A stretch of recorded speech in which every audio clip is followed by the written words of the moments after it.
오늘 우리한테 1492 콜럼버스를 권하셔볼까요? 송기영의 오프닝 크레딧입니다. 네, 이제 지난번에 우리가 그 블레이드러라는 걸 봤고, 그 다음에 리들리 스콧의, 그 다음에 지난주에는 그 킹덤 오브 헤븐을 보았는데, 그게 이제 십자군 전쟁 네. 이야기 아닙니까? 십자군 네, 네. 전쟁 때 그 살라딘이라는 전설적인 인물, 그런 거에 대한 중심주의인데, 그래서 이제 그런 김에 서양사의 중요한 그 부분을 한번 다른 영화들을 한번 보자, 이런 생각이 들어가지고 찾다 보니까 이제 사실 그러니까 서양의 역사에서 아니면 세계사에서 가장 중요한 사건이 5손가락으로 꼽으라면 그 중에 하나는 1492년에 콜럼버스의 아메리카 대륙 발견입니다. 그건 뭐 분명하죠. 네. 그건 뭐 분명한데 이제 그거를 어떻게 영화로 만들 것이냐, 이게 이제 만만치가 않거든요. 그러니까 사실 영화가 나온 지 굉장히 오래됐는데 이 영화가 몇 년 영화죠? 1900년대 영화입니다. 1992년. 예. 그러니까 콜럼버스가 아메리카 대륙을 발견했다는 것은 500년 동안 다 알려졌는데 영화에서 이렇게 본격적으로 이 영화를 다룬 영화가 없었단 말이죠. 네.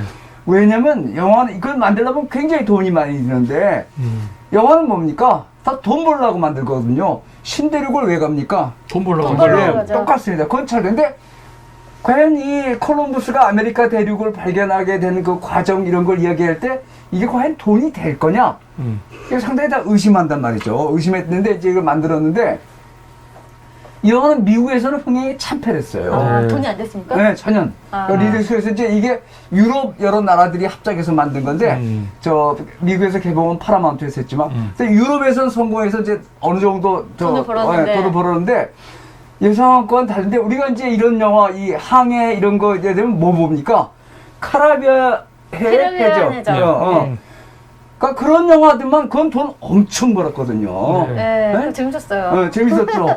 그렇지만 물론 그런 영화도 봐야죠. 그런 영화들 봐야지만 역사에 오늘 우리가 본 영화가 1490년 콜럼버스가 제목도 재밌는데 제목은 좀 이따 하고 완전히 사실 그대로 그렸냐는 그건 아니지만 그래도 역사의 중요한 그 어떤 정말 세계 역사에서 5손가락 안에 들 정도로 중요한 사건을 형성하는데 잘 안 하고 또 하나는 이제 우리가 그런 영화 있잖아요. 역사 영화 있잖아. 뭐 300인 이야기. 네. 그러니까 그런 게 지나치게 전투 장면만 강조하고 네. 그렇잖아요. 그러니까 참 이 영화가 돈이 많이 드니까 돈벌이를 해야 된단 말이죠. 네. 그러니까 캐리비안의 캐리비안의 해적이 콜럼버스보다 훨씬 더 돈을 많이 번단 말이죠. 네.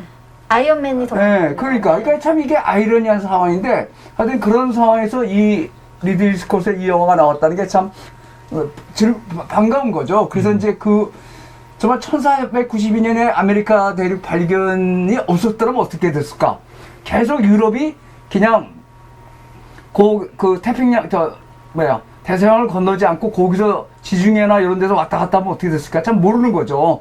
그랬으면 좋겠다. 세계 역사를 정말 완전히 뒤바꾸고 소위 말해서 대항해 시대를 연 저건데 물론 콜럼버스에서 시작된 건 아니다. 이미 대항해 시대는 시작됐어요. 네. 포르투갈 사람들이 포르투갈 마젤란. 아니 마젤란 말고 포르투갈의 귀족이 있었어요. 왕족인데 그 사람이 적극 그런 걸 이용해서 아프리카 대륙을 매개해서 희망봉을 돌아서 인도로 가는 길을 그게 먼저 나왔습니다. 맞아. 왜냐면 15세기 1453년에 오스만 제국이 콘스탄티노플을 점령한 다음에는 그 전에 이제 유럽의 가장 중요한 무역 중에 하나가 향신료 무역이었습니다. 네, 향신료. 그래서 이제 그 향신료가 되게 인도에서 아프리카 북단을 거쳐서 아라비아 대륙을 거쳐가지고 지중해로 들어서 베네치아로 가서 베네치아에서 유럽 전역으로 퍼졌는데 그 향신료 무역이 엄청나게 장사가 잘 되는 거였고 금보다도. 네. 금도 물론 있지만 향신료가 훨씬 더 이거는 금은 많은 사람들이 소유할 수가 없잖아요. 향신료는 누구나 식탁에서 먹는단 말이죠. 그러니까 사실적인 향신료 무역이 비단길 못지않게 중요한 무역 트레이드였습니다. 비단보다 후추. 비단 못지않게. 그러니까 비단 어느 게 더 맞지만은 못지않게. 실크로드가 있고 이 향신료 로드가 있는데 향신료가 인도양 밑에서 인도 밑에서 바다를 건너서 와서 아라비아 반도에 도착한 다음에 그 캐러번들이 그걸 날라가지고 지중해 동안에 두고 그때 이제 베네치아라고 지중해를 통해서 베네치아에서 했는데 1453년에 콘스탄티노플을 이슬람 세력 오스만 제국이 점령한 다음에는 그 향신료 무역에 그를 허용 안 한 건 아니었는데 그쪽으로 가는 건들을 딱 막아서 세금도 많이 매고 여러 가지로 귀찮게 했어요. 근데 이제 네네. 베네치아만 유예했습니다. 베네치아는 오스만 제국한테도 줄을 잘 돼가지고 했는데 하여튼 향신료 무역이 예전 같지 않고 그 최고의 선정권을 가진 게 베네치아였습니다.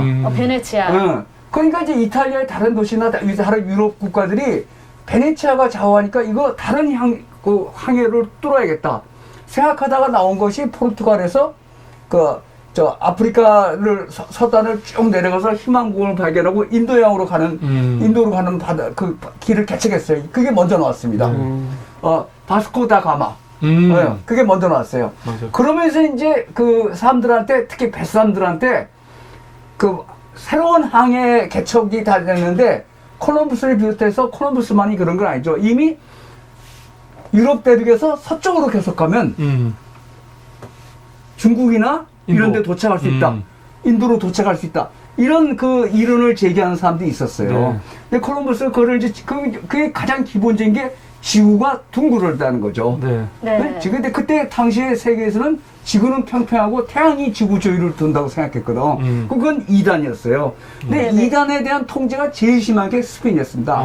이 영화 잠깐 화형시키고 뭐 네, 맞아요. 네, 그다음에 맞아요. 초반에 맞아요. 파문하고 네, 그 맞아요. 무시무시한 거죠. 네, 그게 무시무시했습니다. 굉장히 오래 갔어요. 네. 그래서 근데 그게 이제 스페인이 낙후한 이유기도 한데 그 바다를 건너가려면 돈이 많이 들잖아요. 그러니까 누가 돈을 대주고 그다음에 그게 뭡니까? 그걸 가면 무기도 가져가야 되고 뭐 여러 가지 장비가 필요해서 그 콜럼버스가 콜럼버스는 이탈리아 제노바 출신입니다. 네.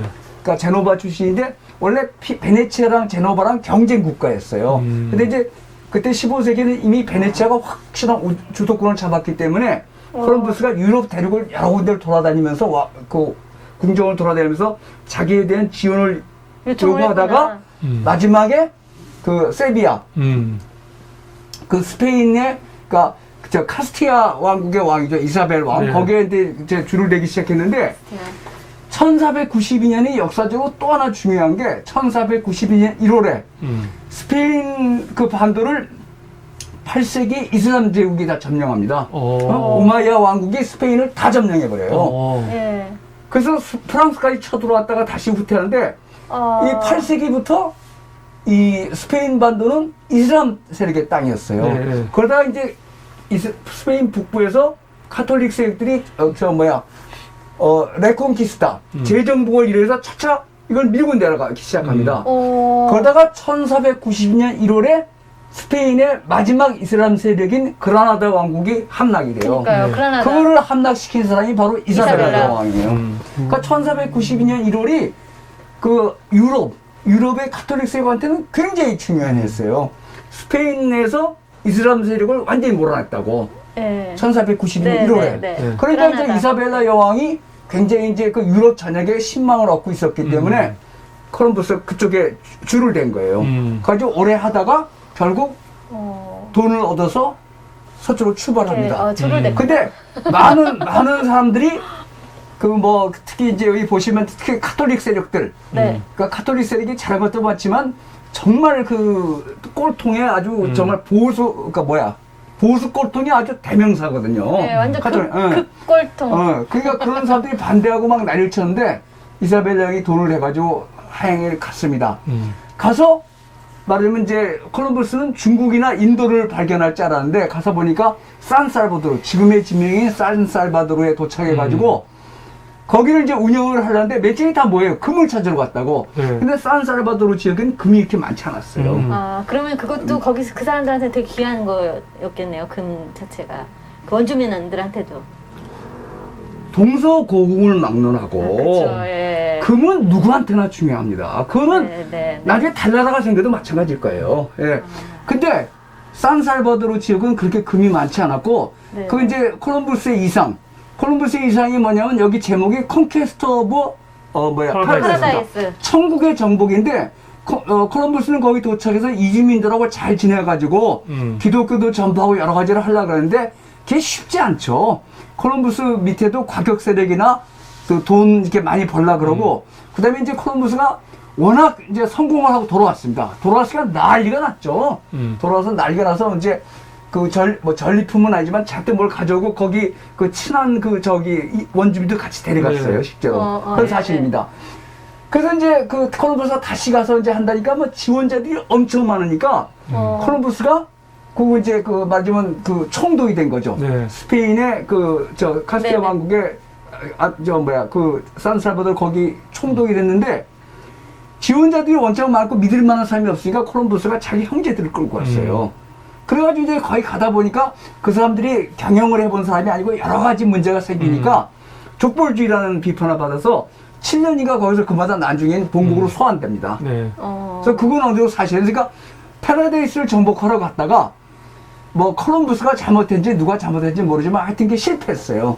그 다음에 생각보다 산살바도르 지역에서는 금이 많이 나지 않았습니다. 그 기후가 네. 어려웠던 것 같아요. 태풍이 막 불고. 저 조용하세요. 지금 아직 시간이 아니야. 왜 자꾸 끼어들어 이렇게 교수님 많이 전화했는데. 태풍은 어디나 불죠. 네, 네. 예. 그래서 그 생각이 스페인이 생각했던 것보다 돈이 많이 한 걸 못 벌었고 운영상에서 원주민과의 충돌 여러 가지 문제가 발생했습니다. 그래서 콜럼버스를 소환했어요. 소환하고 새로운 총독을 보냈는데 그 사람도 별로 성공하지 못했는데 그때 이제 아메리고 베스푸치라고 피렌체 출신의 뱃사람이 아메리카 대륙을 발견했습니다. 왜냐면 산살바도르 지역에서 북서쪽으로 대륙은 콜럼버스는 섬에 간 거고 그 아메리카 대륙은 위에 있었는데 거기도 별로 성공을 못했어요. 금이 없으니까. 그런데 하여튼 스페인의 많은 콩키스타도르들 정복자들이 나서가지고 남미로 치고 들어갑니다. 네. 그때는 아주 대박이 났죠. 그러니까 1500년대에 남미에 가서 이제 멕시코 지역 그리고 페루 지역으로 들어가게 돼요. 그러니까 정말 엄청난 거죠. 그때 그래서 들어가가지고 배를 타고 항해가 이제 밝혀졌으니까 유럽에서 대서양을 건너가지고 아메리카 대륙 그쪽으로 가는 항해가 밝혀졌으니까 이 사람들이 이제 찾기 위해서 남미 쪽으로 들어갔는데 거기서 은광을 발견한 거예요. 그래서 콜럼버스가 발견한 산살바도르나 아메리고 베스푸치가 발견한 아메리카 대륙의 본토에서는 귀금속이 많이 나지 않았어요. 귀금속이 별로 안 되는데 네. 그 다음 후배들이 남미 멕시코나 페루나 이런 데를 가면서는 정말 은이 엄청나게 발견됐어요. 그래가지고 스페인이 아주 떼부자 정도가 아니죠. 하여튼 배 한 번에 싣고 오는 그 은의 양이 한 나라의 1년 예산하고 맞먹었다는 거예요. 근데 그것이 나중에 결국 스페인을 망하게 만듭니다. 스페인 귀족들이 딴 일을 안 해. 들어오는데 그러니까 놀고 뭡니까? 그러니까 스페인 귀족들이 아주 타락한 데가 많아요. 그러니까 제일 유럽에서 제일 형편없는 귀족들이 스페인 귀족들이에요. 그러니까 스페인이 그 다음에 기울었죠. 페리페 있을 때 돈이 너무 많다가 엘리베스 여왕의 무적 함대가 박살이 나고 그 다음에 스페인이 기울습니다. 완전히 기울는데 하여튼 16세기에는 신대륙의 이 은이 세계 전체 경제를 뒤흔들어 버리는데 그것뿐만이 아니죠. 대항해 시대가 열림으로써 유럽이 세계 정복에 본격적으로 나서게 된단 말이죠. 아주 정말 1492년은 정말 엄청난 사건이다. 세계 역사에서 5손가락 꼽아도 안 될 거야. 2-3손가락에 꼽힐 정도예요. 근데 그 실상 그거는 제대로 영화한 영화가 없었는데 바로 이 영화가 그런 과정을 영화하는데 성공하고 비교적 잘 만들었습니다. 정확하게 100% 사실인지 그런 건 좀 저가 있지만 근데 이 영화가 이 역설적으로 아까 무슨 캐리비안의 해적이야. 네, 캐리비안의 그러니까 참 사람들이 그런 영화를 보지 이런 영화를 안 본단 말이죠. 그러니까 그건 아이러니인데 정말 우리가 꼭 봐야 될 영화라고 생각합니다. 예. 네, 감사합니다. 지금까지 송기영의